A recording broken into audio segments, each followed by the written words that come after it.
नमस्कार साथियों, Suryanagari unique law classes के यूट्यूब चैनल पर मैं डॉक्टर उर्मिला राठी आपका हार्दिक स्वागत और अभिनंदन करती हूँ।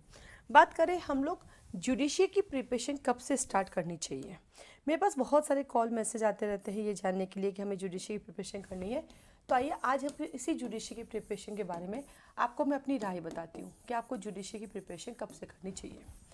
देखिए, आप देखेंगे सबसे पहले कि जुडिशरी कौन सी ऐसी जुडिशरी है जो कि अपीयरिंग वाले स्टूडेंट को बेनिफिट देती है। फिलहाल ये वीडियो बन रहा है आपका 26 नवंबर 2023, ठीक है। इस डेट के अकॉर्डिंग राजस्थान RJS के अंदर जो बच्चा फाइनल ईयर के अंदर अपीयरिंग है, वो एग्ज़ाम दे सकता है। यानी इंडिया में एकमात्र जुडिशरी है जो अपीयरिंग वालों को मौका देती है। वहाँ पे आपको फॉर्म में लिखना पड़ता है अपीयरिंग स्टूडेंट, आपके 21 ईयर्स के होने चाहिए और आप अपीयरिंग है। तो कई बार बच्चे मुझसे पूछते हैं कि क्या मैं फर्स्ट ईयर का बच्चा हूँ, मैं एग्ज़ाम फॉर्म भर सकता हूँ।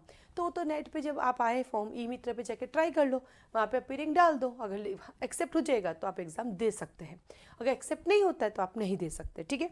तो फाइनल ईयर का बच्चा दे सकता है प्री का एग्ज़ाम, और मेन का एग्ज़ाम में बैठने से पहले उसके पास फाइनल ईयर का एग्ज़ाम की मार्कशीट आ जानी चाहिए। मेन के एग्ज़ाम से पहले फाइनल ईयर के एग्ज़ाम की मार्कशीट आ जानी चाहिए, ठीक है, की मार्कशीट आ जानी चाहिए। तो इस तरह से सिर्फ एक मात्र है जहाँ पे आप दे सकते हैं। बाकी स्टेट LLB पास होना जरूरी है, लेकिन MP जैसे स्टेट ने तो ये भी कर दिया कि भैया या तो आपके पास, MP की बात करूँ तो MP ने कहा कि या तो आपके पास 70% हो और या फिर आपके पास 3 इयर्स की एडवोकेसी हो, और उसके साथ साथ आपके पास एवरी ईयर के 6 जजमेंट हो। ये MP का है। इसके अलावा गुजरात जुडिशरी है, इसके अलावा GJS गुजरात जुडिशरी है, OJS उड़ीसा जुडिशरी है, WBJS वेस्ट बंगाल जुडिशरी है। ये आपके रजिस्ट्रेशन को मांगती है।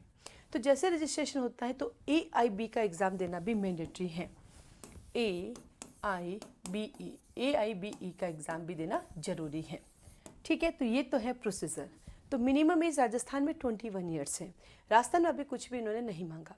अब आता है कि आपको जुडिशरी की प्रिपरेशन कब से करनी चाहिए। देखिए बेटा, किसी भी चीज़ में सफलता प्राप्त करने के लिए आपको चाहिए 1100 दिन। How many days? 1100 डेज। सबको 1100 दिन लगता है। मैंने जब अपना कोचिंग ओपन किया था तो मेरा फीस यहाँ पे 6000 रुपीज़ था RJS का, ठीक है। उसमें 45 सब्जेक्ट थे, और आज 2023 में 18 सब्जेक्ट में मेरी फीस 1 लाख रुपीज़ है। तो मुझे भी 2016 की 6000 से 23 में 1 लाख तक पहुँचने में समय लगा। हर चीज़ समय मांगती है। यदि मैं 1100 दिन की बात करती हूँ तो लगभग 365 दिन प्लस 365 दिन प्लस 365 दिन, यानी सफलता में लगभग आपको 3 इयर्स चाहिए। तो ज़िंदगी में जो 3 साल पेशेंस रख लेता है वो अपनी अचीवमेंट ले लेता है। राजस्थान के अंदर टॉपर जो आए थे, आपने देखा होगा 2019 के बैच में जो टॉपर आए हैं वो LLB फर्स्ट सेमेस्टर से ही पढ़ रहे हैं। मेरे यहाँ पे एक स्टूडेंट हुआ करती है छवि सिंगल, जिन्होंने 2018 में पास किया था, जिनमें से 35 सीट थी राजस्थान के अंदर, जिनमें से उन्होंने अपनी रैंक हासिल की, 4th रैंक लेकर आए 35 सीट्स के अंदर। उन्होंने भी LLB फर्स्ट सेमेस्टर से स्टार्ट कर ली। तो लॉन्ग टर्म प्रिपरेशन, अब आपके पास प्रिपरेशन के 2 वे हैं। या तो आप मान लीजिए आप 3 ईयर लॉ कर रहे हैं तो आप फर्स्ट ईयर से ही आप तैयारी शुरू कर दीजिए जुडिशरी की, ताकि 3 साल आपको लग जाएंगे समझने में, ताकि आप 3 साल कंप्लीट होते फर्स्ट अटेम्प्ट में आप सेलेक्ट हो सके, ठीक है। और या फिर 3 साल के LLB करने के बाद 3 साल दे दीजिए। देखिए, सफलता 3 साल मांगती है।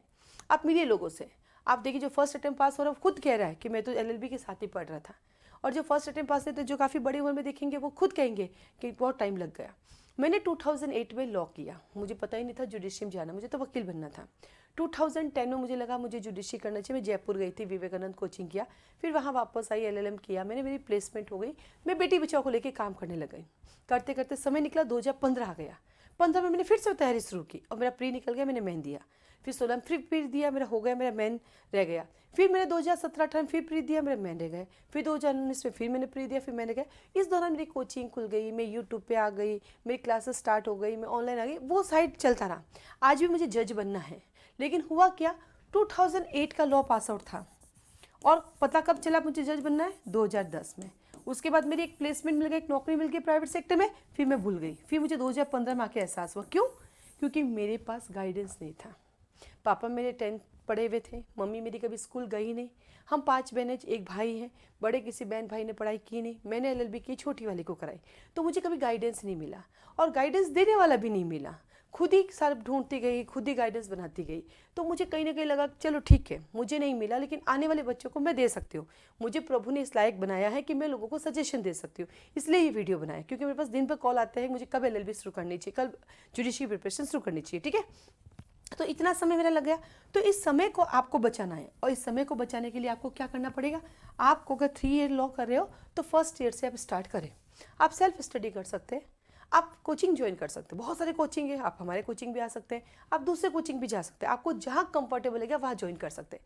मैं ये नहीं कहती सिर्फ सूर्यनगरी यूनिक लॉ क्लासेस में है, हाँ हम लोग जो है फाउंडेशन बैच में 0 से Z तक पढ़ाते हैं। आप फर्स्ट ईयर में आओगे तब भी हम पूरा डिटेल पढ़ाएंगे, आप सेकेंड ईयर में आओगे तब भी हम डिटेल पढ़ाएंगे, आप फाइनल में आओगे तब भी डिटेल पढ़ाएंगे, आप लॉ करने के बाद आओगे तब भी डिटेल पढ़ाएंगे। क्योंकि हम ये मानते हैं कि बच्चा जहाँ से आया है उसको कुछ नहीं आता है और यहाँ से तो आपको बिल्कुल स्कूल की तरह ABCD से ही पढ़ाते हैं, लेकिन जहाँ आपको कंफर्टेबल लगे आप करो, सेल्फ स्टडी भी कर सकते हो, वो आपकी इच्छा है। अगर आप 5 ईयर लॉ कर रहे हो, यदि आप 5 ईयर लॉ कर रहे हो तो 5 ईयर लॉ वाले बच्चे जो हैं फर्स्ट सेमेस्टर से स्टार्टिंग करें।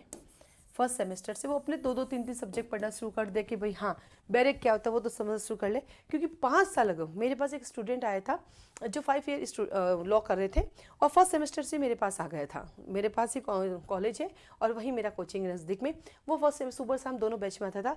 जब वो 8th सेमेस्टर में आया वो मेरे यहाँ पे मेरे स्टूडेंट्स को पढ़ाने लग गया, यानी 4 साल ने उसमें इतना सीख लिया, उसको सब कुछ आने लग गया। और उसने फर्स्ट अटेम्प्ट में JLO का इंटरव्यू दिया, उसने फर्स्ट अटेम्प्ट में RJS का मेन लिखा।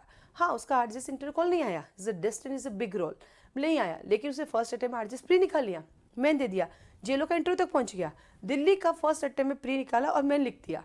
तो उसकी लॉन्ग टर्म प्रिपरेशन काम आई। इंटरव्यू क्लियर होना नहीं होना ये यहाँ की लेखाओं को मैं नहीं बदल सकती, लेकिन प्री निकालना ये तो गारंटेड है। प्री निकालना डेस्टिनी में रोक नहीं है, मैं निकालना भी डेस्टिनी का रोक नहीं है। आप फाइनल सिलेक्शन में आपकी रोक है तो प्री प्लस मेन तो निकालो।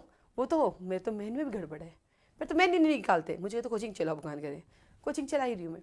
तो प्री तो निकाल ही सकते ना, उसके लिए तो मेहनत करो, वो तो ऑब्जेक्टिव है, वहाँ तो कोई रोक नहीं सकता आपको। मेन में हो सकता है आपकी लिखा चेक करने वाला में भांजे के बैठ गए नहीं इसको सेलेक्ट नहीं करना है, जो भी XYZ है। तो आप फर्स्ट सेमेस्टर से अपनी प्रिपरेशन शुरू कर लीजिए।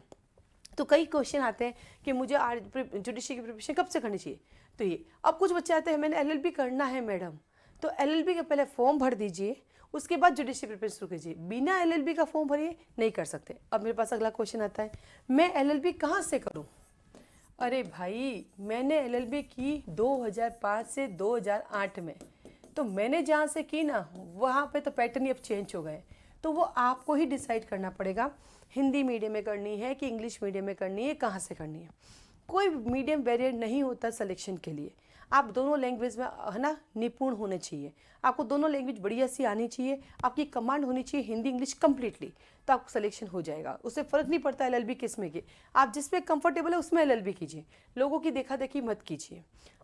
आप पर यह है कि दोनों लैंग्वेज में कमांड रखिए अपनी। मैं हूँ आज दोनों लैंग्वेज में पढ़ाती हूँ, हिंदी मीडियम वालों को भी पढ़ाती हूँ, इंग्लिश मीडियम वालों को भी पढ़ाती हूँ, तो आपकी कमांड दोनों होनी चाहिए। तो कुल मिला के आपको क्लियर हो गया कि LLB के साथ जुडिशरी कब करनी है और 3 ईयर लॉ के साथ कब करनी है और 5 ईयर लॉ के साथ कब करनी है। ठीक है, आज के लिए धन्यवाद।